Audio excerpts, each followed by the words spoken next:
नमस्कार दोस्तों, आज की इस वीडियो में हम वापस आए हैं एक और सच्ची घटना के साथ। और मैं माफ़ी चाहती हूँ अपनी आवाज़ की वजह से। थोड़ा-सा मौसम की बदलाहट की वजह से मेरी आवाज़ में थोड़ी-सी दिक्कत हो गई है। प्लीज़ उसे इग्नोर कर स्टोरी को एन्जॉय करें। चलिए मैं आपको बताती हूँ इस घटना में क्या हुआ। आज हम आपके साथ एक ऐसी हैरान कर देने वाली सच्ची घटना पर नज़र डालने जा रहे हैं, जहां एक बिजली का बिल, एक परिवार की इज्जत, एक पति का सम्मान और एक पत्नी की साख पर भरी पड़ गया। ये कहानी है उत्तर प्रदेश के छोटे से गांव की, जहां एक बिजली मीटर रीडर की नज़र एक खूबसूरत महिला पर पड़ी और फिर जो हुआ उसने 3 लोगों की ज़िंदगी को पूरी तरह बदल कर रख दिया। तो चलिए दोस्तों, आज की चौंकाने वाली सच्ची घटना की शुरुआत करते हैं। ये पूरा मामला उत्तर प्रदेश के एक छोटे से गांव का है।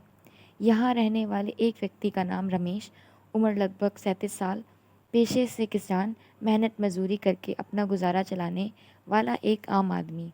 उसकी पत्नी का नाम था कविता, उम्र करीब 30 साल। दोनों की आर्थिक स्थिति बहुत अच्छी नहीं थी। साधारण से घर में रहते थे, दिन रात मेहनत करते थे। गरीबी ने उनका पीछा नहीं छोड़ा था।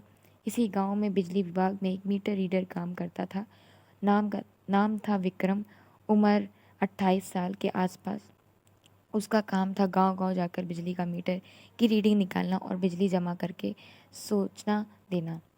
रमेश के घर पर बिजली का बिल धीरे धीरे बढ़ता जा रहा था। पहले 10,000 से शुरुआत हुई, फिर 50,000 के आसपास पहुंच गया। विक्रम अक्सर रमेश के घर आता और कहता, बिजली का बिल जमा कर दो, नहीं तो कनेक्शन कट जाएगा। लेकिन रमेश की मजबूरी थी कि 400-500 की मजबूरी, घर का खर्चा, कभी बीमारी तो कभी कोई और ज़रूरत। बिल भरना उसके बस की बात नहीं थी। एक दिन विक्रम हमेशा की तरह गांव में रीडिंग करने निकला। रीडिंग निकालते निकालते वह रमेश के घर फिर पहुंचा और इस बार इत्तेफाक से रमेश घर पर नहीं था। वो काम से बाहर गया हुआ था। घर पर अकेली कविता, विक्रम ने रीडिंग निकाली और फिर आवाज़ दी। कविता बाहर आई। विक्रम ने कहा, देखो तुम्हारा बिल 50,000 के पार हो गया है। मैं पिछले 4-5 महीने से कह रहा हूँ बिजली का बिल जमा कर दो। किसी दिन बड़े अधिकारी आएंगे तो सीधा कनेक्शन काट देंगे। कविता ने हाथ जोड़कर बोला, साहब इस वक्त बहुत तंगी है, पैसों की कड़की चल रही है, जैसे ही इंतज़ाम होगा भर दूंगी। लेकिन जो विक्रम ने आगे कहा, उससे कविता की ज़िंदगी की दिशा ही बदल गई। विक्रम ने कहा, देखो तुम बहुत खूबसूरत हो, चारों तरफ से खूबसूरत लग रही हो। अगर तुम थोड़ा सा एडजस्ट कर लो तो मैं तुम्हारा दिल कुछ हद तक माफ़ कर सकता हूँ। तुम्हें बहुत कम पैसे देने होंगे। कविता सुनकर रह गई। वो समझ गई विक्रम क्या कहना चाह रहा है। उसके पास दो ही रास्ते थे, या तो बिजली का बिल भरे या फिर उससे सोचे कि पति दिहाड़ी 400-500 का घर का खर्च। अगर बिल भी भरना है तो कहाँ से भरे। उसके पास कोई जवाब नहीं था। विक्रम ने दबाव बनाया। वक्त काम था, जो फैसला लेना था अभी लो। कविता ने सोचा, मजबूरी थी, लाचार थी, और उस दिन पति भी नहीं था घर पर। उसने हाँ कर दिया। दोनों अंदर गए, एक चारपाई बिछाई। विक्रम बैठ गया। उसे भी डर था कि कहीं कोई ले न जाए। बोला, जो करना है जल्दी करो। कविता ने कहा, घबराओ मत, मेरा पति रात तक नहीं आएगा, वक्त है हमारे पास। और फिर दोस्तों, वहाँ से वो सब कुछ शुरू हो जाता है जिसकी कल्पना रमेश ने कभी नहीं की थी। कविता ने पहली बार किसी पराये मर्द के साथ ये सब किया। विक्रम ने जब गलत तरीके से कोशिश की तो कविता बहुत तकलीफ हुई। उसने मना किया, लेकिन विक्रम का तो बस अपनी मंजिल को ज़रूरी मंजूर थी। कविता की आंखों से आंसू बहने लगे, चेहरा लाल हो गया। दर्द से उसकी हालत ख़राब हो गई, लेकिन विक्रम उसकी इस तकलीफ़ को देखकर और मज़े ले रहा था। लगभग 10-15 मिनट तक ये सिलसिला चलता रहा। आखिरकार जब विक्रम ने काम तमाम कर लिया तो उसने कहा, कल फिर मैं फिर आऊँगा, बिल अपडेट करा दूँगा, और चला गया। अगले दिन विक्रम वापस आ गया। उसने बताया कि उसने जनवरी महीने की स्पेशल छूट में 20,000 बिल कम कर दिया है और अब सिर्फ 30,000 बचे हैं। कविता को बहुत राहत मिली, लेकिन पूरा बिल तो तभी बाकी था।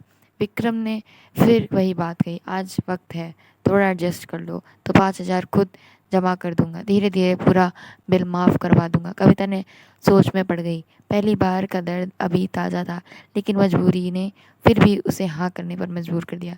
इस बार करीब आधा घंटा वो सब चला, और जब ख़त्म हुआ तो कविता के चेहरे पर एक अजीब सी मुस्कान थी। विक्रम ने पूछा, कल रो रही थी, आज हंस क्यों रही हो? कविता ने कहा, तुम बहुत अच्छे हो, ऐसा सुख तुम अपने पति से भी नहीं मिला। विक्रम खुश हो गया। बस तुम साथ देती रहो, बिल देखते देखते ख़त्म हो जाएगा, बस किसी को पता ना चले।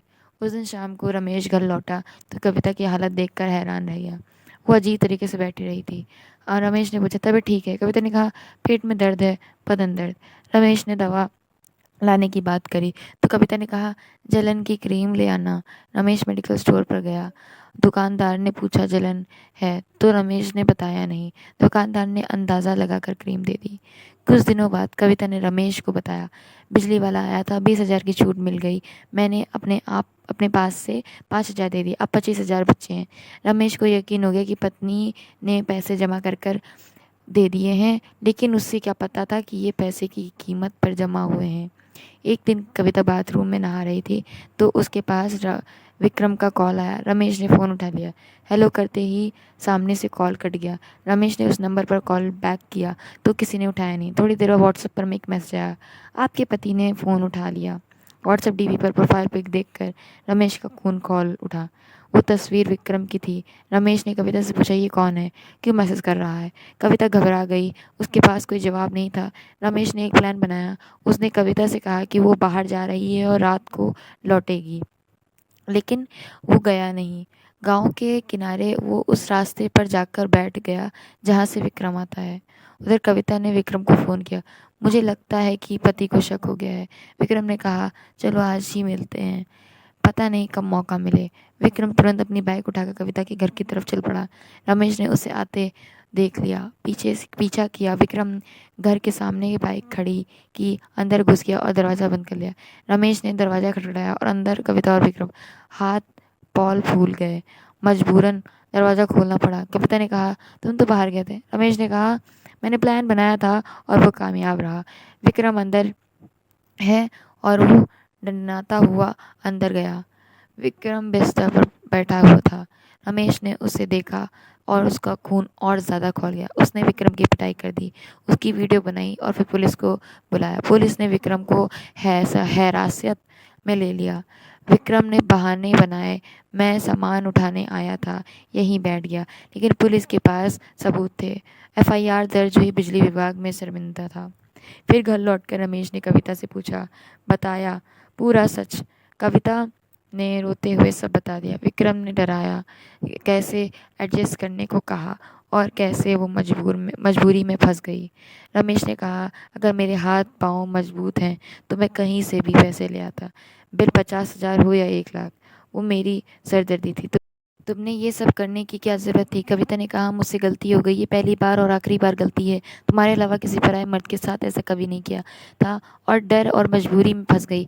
रमेश ने देखा कि कविता सच में बदल गई है। उसने उसे माफ़ कर दिया। कविता ने पूछा, पुलिस में अपना बयान दर्ज किया और विक्रम के खिलाफ केस दर्ज हुआ।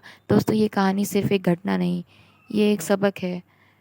गरीबी और मजबूरी इंसान से ऐसे काम करवा देती है जिसकी कल्पना भी नहीं की जा सकती, लेकिन हर मुश्किल का हल होता है। जल्दबाजी में लिया गया गलत फैसला ज़िंदगी भर पछतावा दे सकता है। इस ज़िंदगी भर कहानी में सबसे बड़ी गलती किसकी थी? विक्रम की, जिसने अपनी सट्टा का गलत इस्तेमाल किया, कविता की जो मजबूरी में गलत रास्ते पर चढ़ पड़ी, या समाज की जहाँ इतनी गरीबी है कि लोग बिजली का बिल के लिए ऐसी हदों पर पार कर जाते हैं। आपको इस कहानी के बारे में क्या लगता है? कमेंट में ज़रूर बताएं। धन्यवाद। मिलते हैं एक नई कहानी में, तब तक के लिए अपना ख्याल रखें। नमस्कार।